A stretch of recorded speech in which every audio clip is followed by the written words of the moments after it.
Good morning, everyone. Our today's topic is self-healing concrete, fiber reinforced concrete, high strength concrete. Okay. Then vision mission of the program is to impart excellent civil engineering skill to develop employable civil diploma engineers. And to fulfill this vision, we have separate missions: effective implementation of teaching learning process to benefit students, imparting the modern technical skill as per the requirement of the industry to improve employability, to develop social and environmental responsible civil engineer. So, learning outcome we will be achieving during this session is this: all five we will be achieving, that is, we will be able to list the advanced construction material, identify the properties and enumerate the applications, identify the situations and justify the use of given material for given site condition. Course outcome mapped is: suggest the advanced material as per site conditions. PO mapped is PO1, PO3, PO4, PO5, PO6, PO7, PSO1 and PSO2. So self healing concrete, सबसे पहले self healing का मतलब होता है खुद से ही अपने आप ठीक हो जाना. हीलिंग मतलब ठीक करना, रिकवर करना. तो सेल्फ हीलिंग कंक्रीट का मतलब होता है खुद ही को कंक्रीट खुद से ही कुछ प्रॉपर्टी से या फिर कुछ ऐसे मटेरियल से खुद को ठीक कर देता है. कंक्रीट में क्या परेशानी आती है? क्रैक पैदा होता है वाटर सीमेंट रेशो कम होने की वजह से. तो ये सब चीज़ें वो खुद से ही क्यूर कर लेता है. सेल्फ हीलिंग कंक्रीट, इसी को बैक्टीरियल कंक्रीट बोलती है. ये किसके लिए जाना जाता है? ये heal the cracks without human interaction, यानी क्रैक अपने आप फील करता है हमारे इंटरैक्शन के बिना. Biomineralization is one of the best eco friendly techniques to heal the cracks in concrete structure. Self-healing is beneficial in addressing all the drawbacks of concrete matrix. Most promising technology for producing crack resistance, highly self-healing concrete in near future seems to be Bacilla phylla. Bacilla phylla एक ऐसी technology है जो future में ये self healing concrete को बढ़ावा देंगी. Genetically modified version of, ये एक मॉडिफाइड वर्जन है किसका? बैसिलस सबस्टिलस का. बैसिलस सबस्टिलस का मॉडिफाइड वर्जन है. सो these self-healing agents can lie dormant with concrete for up to 200. So these self-healing agents can lie dormant with concrete for up to 200 year. 200 साल के लिए ये चीज़ें उसके कंक्रीट में अवेलेबल रहती है. सो एडवांटेजेस क्या है इसके एडवांटेजेस है कि the main advantage of this concrete is it seal crack itself, खुद ही ठीक हो जाता है, खुद ही क्रैक भर लेता है. Significant increase in compressive strength और flexural strength when compare to normal concrete is observed. Then reduction in permeability of concrete. Maintenance cost of this concrete is negligible. Reduces the corrosion of steel due to crack formation and improves the durability of steel reinforced concrete. Bacillus bacteria are harmless to human life and hence it can use effectively. It gives good aesthetic appearance after healing crack. It is an eco-friendly material. It reduces CO2 present in environment at the time of healing the crack. It increases the life of concrete structure. It increases the durability of concrete structure. तो application कहाँ हम इसको use कर सकते हैं? Water tight construction में.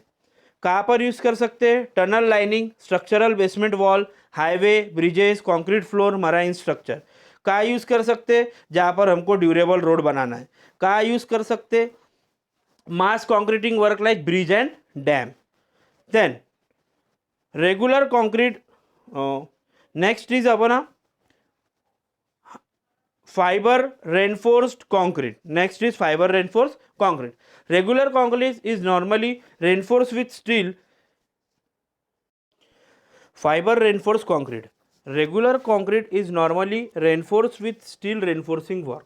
Fibre reinforce concrete क्या है? जो अपना रेगुलर कंक्रीट रहता है उसमें स्टील के यानी कुछ पार्ट्स या टुकड़े या फिर ऐसे जिगजैग पैटर्न में रॉड ऐसा उसमें ऐड करना, उसको बोलते हैं फाइबर रेनफोर्स कंक्रीट. क्यों ऐड करते हैं? उसका मेन पर्पस है that it increases the energy absorption capacity and toughness of the material but also increase tensile and flexible strength of concrete. ठीक है. Concrete containing a hydraulic cement, water, fine and coarse aggregate and discontinuous discrete fibres is called as fibre reinforce concrete. Concrete में क्या रहता था generally? भैया cement है, aggregate है, sand है, पानी है, मिला लो कंक्रीट बन गया. इसमें अब क्या ऐड कर रहे हैं हम लोग? इसमें डिस्क्रीट फाइबर, लोहे के तार के टुकड़े ऐड करेंगे, उसको बोलते हैं fibre reinforce concrete. It is a composite material and it may also contain pozzolana and other admixtures commonly used in conventional concrete. Various important factors affecting the properties are relative fiber matrix stiffness, volume of fiber, aspect ratio of fiber and orientation of the fiber. Then application.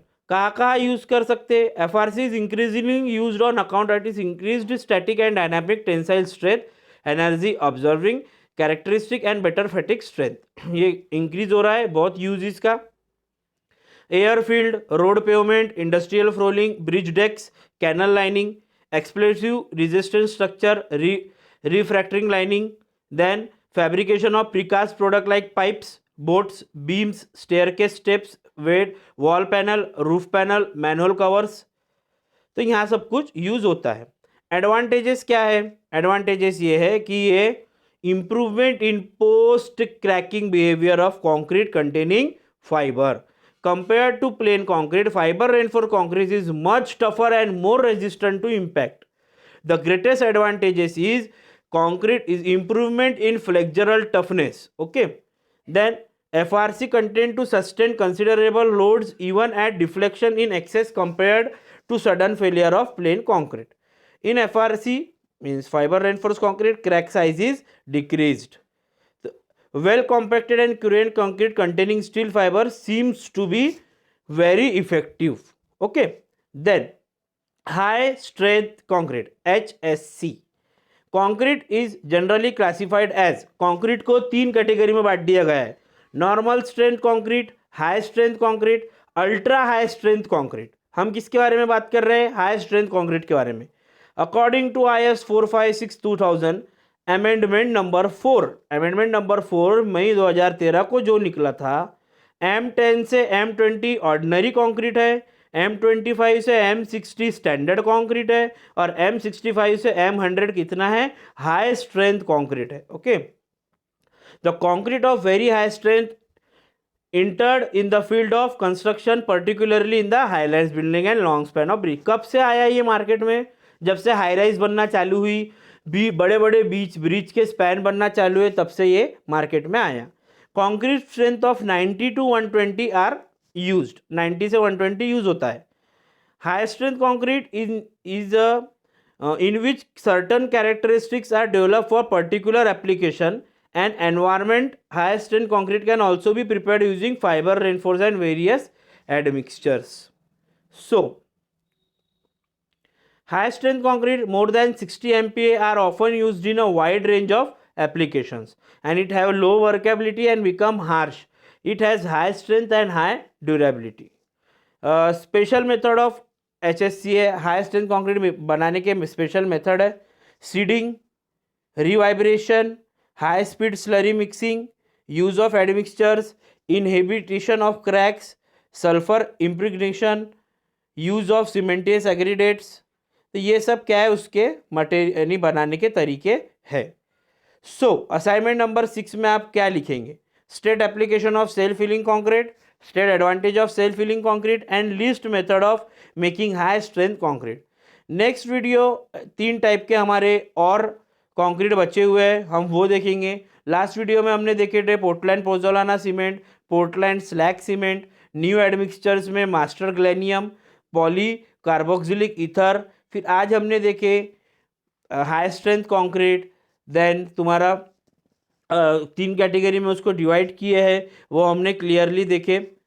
तो ये सब कुछ clearly अच्छे से पढ़ो, video फिर से एक बार देखो, कैरेक्टरिस्टिक्स प्रॉपर्टी इसकी पढ़ो. Next video be ready for next video. Thank you and have a nice day.